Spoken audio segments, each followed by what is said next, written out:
après l'union de façade aux obsèques de Johnny Hallyday, la tension est à son comble, entre Laura Smet et sa belle-mère Laetitia. Ludovic Marin /AFP pour les proches de la veuve.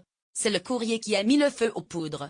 Pour ceux de ses enfants aînés, il s'agissait de rompre le silence entretenu par la dernière épouse sur la succession. 7 à 8 a diffusé des extraits du recommandé adressé par la fille du chanteur à sa belle-mère. Quelques jours avant la première audience qui opposera David et Laura Smet à Laetitia Hallyday au tribunal de grande instance de Nanterre jeudi 15 mars, l'émission 7 à 8 sur TF1 a dévoilé un extrait d'un courrier adressé par la fille du chanteur à sa belle-mère.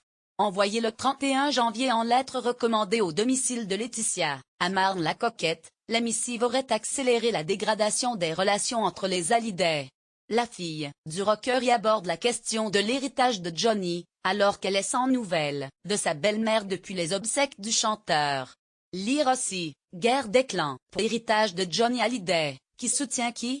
Chère Laetitia, voilà près de 2 mois que papa est parti et il nous faut avancer dans le règlement de sa succession. En plein accord avec David, nous voudrions signer dès que possible l'acte qui fixe les qualités héréditaires.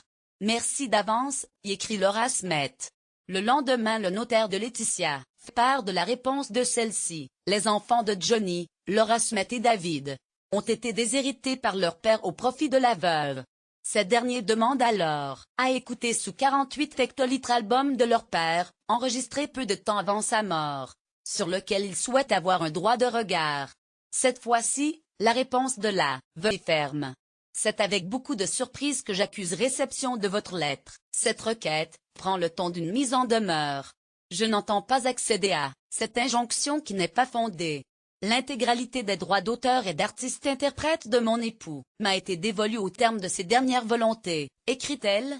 Lire aussi, ce que l'on sait vraiment de l'album posthume de Johnny Hallyday. Les aînés du chanteur ripostent alors le 12 février et assignent Laetitia devant le tribunal afin de contester cette décision. C'est le début d'une bataille familiale et médiatique dans laquelle se sont déjà exprimées de nombreuses célébrités, à l'image de Jean Reno, Jean-Claude Camus ou Sylvie Vartan.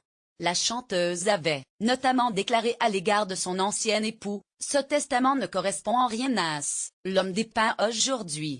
Je ne peux penser une seule seconde qu'il ait décidé de les déshériter de son plein gré.